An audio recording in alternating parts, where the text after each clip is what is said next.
Hello and welcome into Nice News.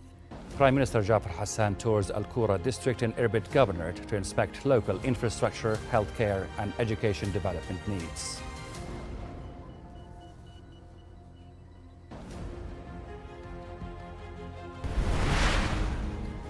The Prime Minister holds talks with Palestinian Vice President Hussein al-Sheikh on bilateral coordination and humanitarian efforts in Gaza.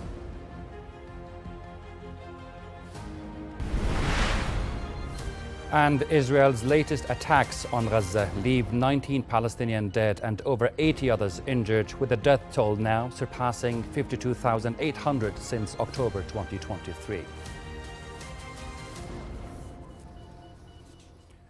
Hello and welcome again. Prime Minister Jafar Hassan has carried out a field visit to Al Qura district in Irbid Governorate to follow up on key development efforts and community needs.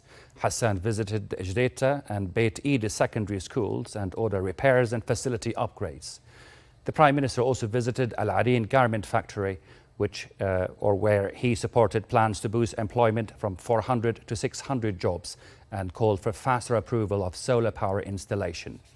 He also visited Princess Raya Hospital, directing ICU and physiotherapy unit expansion and improved parking. The tour also included Deir Abu Saeed Youth Centre, where the Prime Minister spoke with trainees and emphasised the importance of scaling up technical and vocational programmes for young people. The tour ended at the new Princess Basma Hospital, where Hassan stressed completing construction and access roads before its opening in September.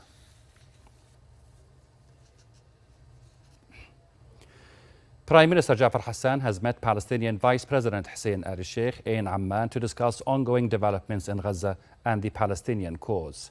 The meeting reaffirms Jordan's unwavering support for Palestinian rights and the establishment of an independent state based on the 1967 lines, with East Jerusalem as its capital. The Prime Minister stressed that Jordan is working to stop the war on Gaza, ensure steady humanitarian aid and end illegal Israeli actions in the occupied West Bank, following efforts led by His Majesty King Abdullah.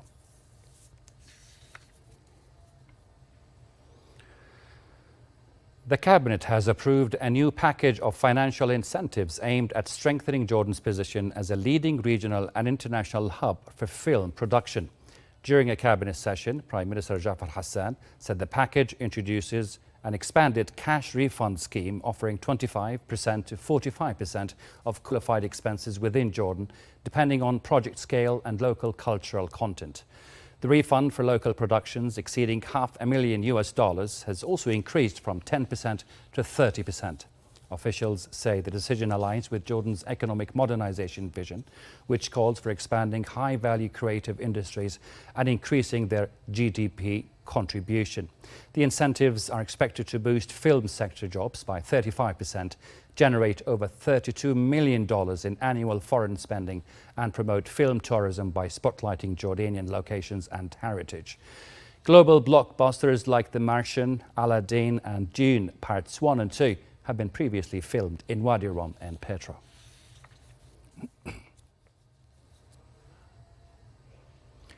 A delegation from the Lower House of Parliament Energy and Mineral Resources Committee visited the Jordan Hashemite charity organisation to express confidence in its humanitarian operations. The visit comes amid unfounded and false media claims that the Jordanian Aid and Relief Organisation had charged international partners for aid airdrops into Gaza, claims both the organisation and its partners have firmly denied. Committee Chairman Haytham Zayadeen said the visit aims to observe the organisation's relief work firsthand and expressed appreciation for its effective response to the Gaza crisis.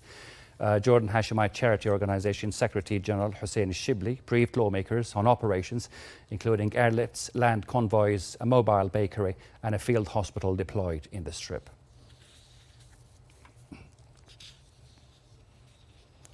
The United States and Iran have concluded the fourth round of nuclear negotiations in Muscat, Oman, just days before US President Donald Trump is expected to visit the region.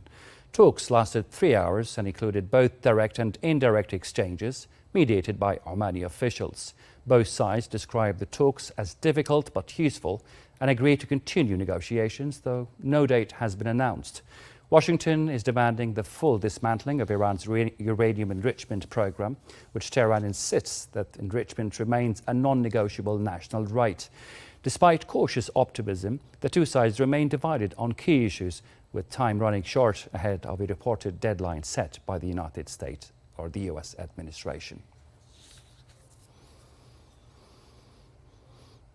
And over to the Gaza Strip now, where 19 Palestinians have been killed and more than 80 others wounded just in the past 24 hours. Several victims remain trapped under rubble and in hard-to-reach areas, with civil defense teams struggling to carry out rescue efforts amid ongoing bombardment.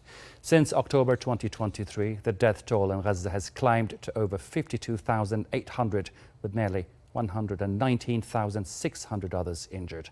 More than 2,700 of those deaths have occurred since Israel resumed its offensive on March 18th, following a temporary ceasefire. Thank you so much for your time.